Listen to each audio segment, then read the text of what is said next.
네, 반갑습니다. 장대양봉TV입니다. 자, 오늘은 매물대 이론 복습을 하도록 하겠습니다. 자, 매물대 이론을 복습을 하도록 할 텐데, 우리가 첫 번째로 주식시장을 바라보는 기본 전제 조건은 주식은 가장 강력한 매물대로부터 가장 강력한 매물대까지 간다입니다. 그리고 주식은 가장 강력한 매물대를 돌파해서 지키면은 그 상에 있는 가장 강력한 매물대까지 간다는데, 그러면은 모든 매수에 대한 기준은 뭐예요? 그렇죠.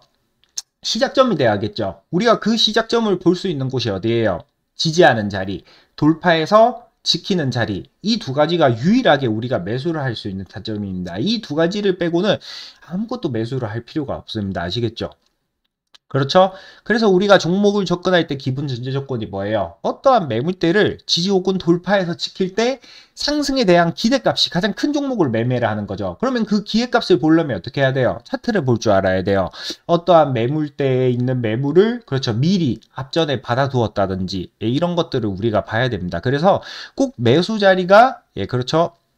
매수 자리에 대한 매물대가 손절에 대한 기준이 확연하게 된다는 거 우리가 알 수 있습니다. 그래서 레인보우 로보틱스 이 고점에 물리신 분들도 계실 텐데 그렇죠. 이거 이제 뭐죠? 제가 이날 이거 21선 깨면 다 나와야 된다라고 했죠. 그렇죠? 그래서 전체적으로 레인보우 로보틱스를 보면서 우리가 매물대 이론에 대해서 한번 복습을 하도록 할게요. 자, 레인보우 로보틱스는 우리가 여기서 사실 스윙 매매를 했었어요. 이거 오태훈님 거의 뭐 50%, 100%막 날리고 놓고 먹었죠. 그래서 막 스윙을 하다가 얘가 큰 상승을 하기 시작했어요. 뭐라고요? 왜 여기 있는 매물대가 기준이 될 수가 있었겠어요? 첫 번째로 사실 여기를 기준으로 잡았어도 됐어요. 그렇죠? 자, 첫 번째로 여러분들에게 딱 봤을 때 이 앞전에 있던 가장 강력한 매물대가 어디예요? 여기 상머리. 그럼 여길 기준으로 얘가 상승을 했을 때 가장 강력한 매물대는 어디예요? 얘가 둥글게 여기까지 매물을 받고 여기까지 매물을 받았고 여기까지 매물을 받았죠.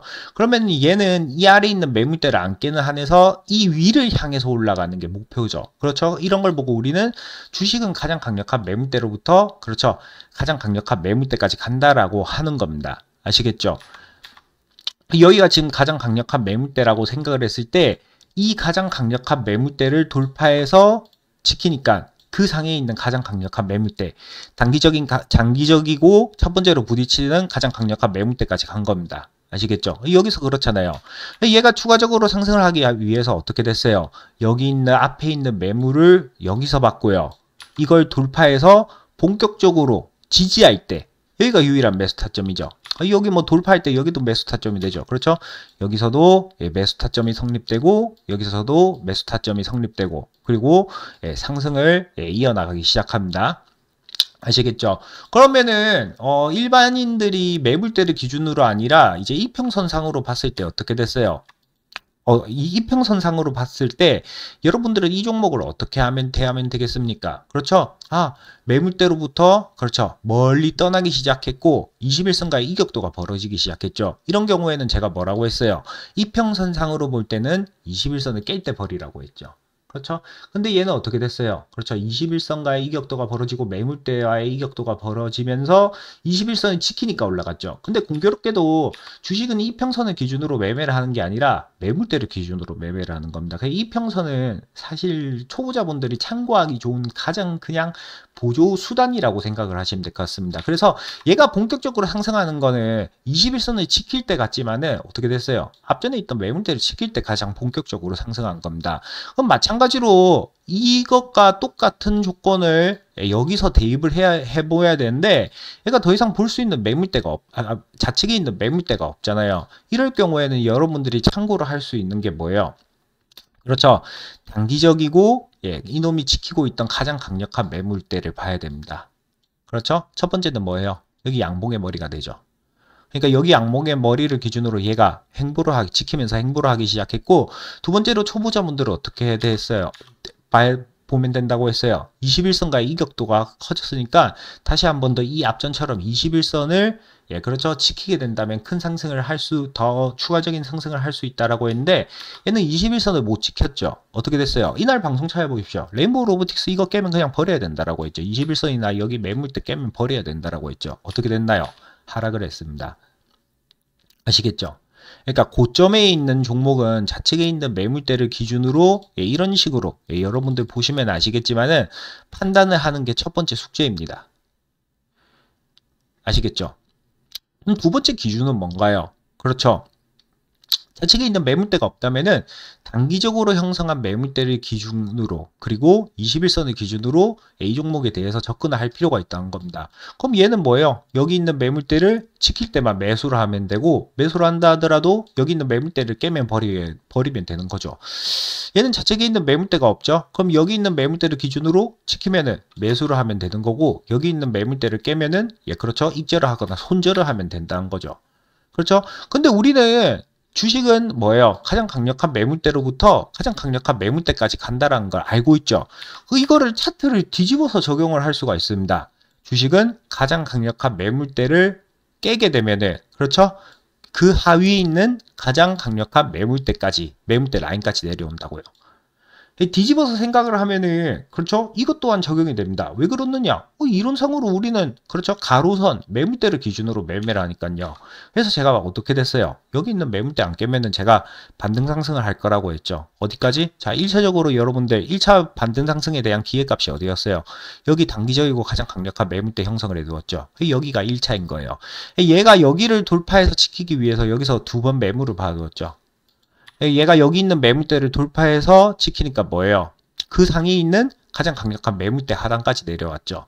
그러니까 얘는 당장에 뭐 큰 매물대는 여기를 안 깨면 되지만 어떻게 돼요? 자, 레인보우 로보틱스는 여기 있는 매물대를 기준으로 여기까지 매물을 받아뒀으니까 만약에 여기 있는 매물대를 안 깨고 여기를 돌파해서 지키면은 여기까지는 갈 수가 있겠네요. 그래서 여기 물리신 분들은 이 아래 있는 매물대 안 깨고 이거 돌파해서 오르는 게 굉장히 중요하다라고 생각을 하시면 될 것 같습니다. 아시겠죠? 그리고 여러분들 항상 여러분들 가장 강력한 매물대를 깨잖아요. 그러면은 높은 확률로 이 아래에 있는 매물대, 이 매물대 하단까지 반등을 하러 올라옵니다. 그러니까 상승을 할 때도 돌파, 지지, 상승, 돌파, 지지, 상승 이걸 반복하지만은 하락을 할 때도 이렇게 되는 경우가 많습니다. 이걸 보고 뭐라고 해요? 우리는 데드캣 바운스라고 합니다. 아시겠죠? 그래서 만약에 내가 이 종목을 물렸을 때 여러분들 어떻게 해야 되겠어요? 여러분들 장대양봉이 여기 깨면 버리라고 했는데 그렇죠? 여기를 깼는데 내가 손절을 못했네?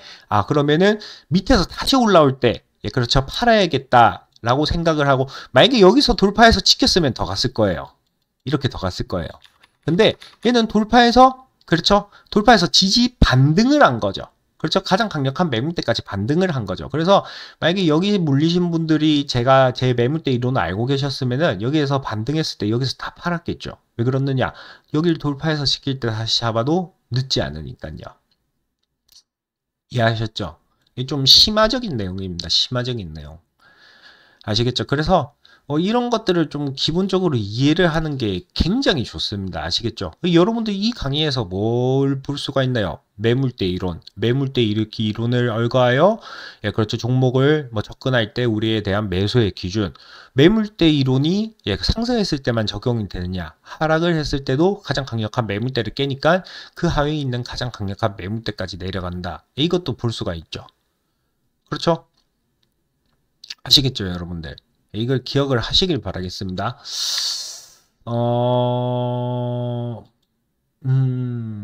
그렇죠. 근데 이렇게 만약에 여러분들이 이 내용을 알고 있다 하더라도 이렇게 반등해서 올라와 주면은 그래서 그나마 상당히 좋은 부분인데 이렇게 매물 중간 과정이 없이 올라왔던 종목이 있죠. 이런 것들을 이렇게 그렇죠? 지지, 반등, 지지, 반등 이런 식으로 내려오는 경우도 많지만은 여기까지의 매물대가 비어있기 때문에 한 방에 내려오는 경우도 많습니다. 한 방에 내려오는 경우도 많아요. 그렇죠? 그렇기 때문에 최대한 높은 자리에서는 이 매물대든 이평선을 기준으로든 그렇죠? 컷을 굉장히 잘하는 게 중요한 겁니다. 아시겠죠? 그래서 이렇게 고점에서 높은 자리에서의 여러분들이 어떠한 종목을 보고 뭔가를 판단을 할 때 이 강의가 사실 좀 여러분들에게 좋은 강의가 되어줬으면 좋겠습니다. 이상입니다. 오늘 강의는 여기서 마치도록 하겠습니다. 감사합니다.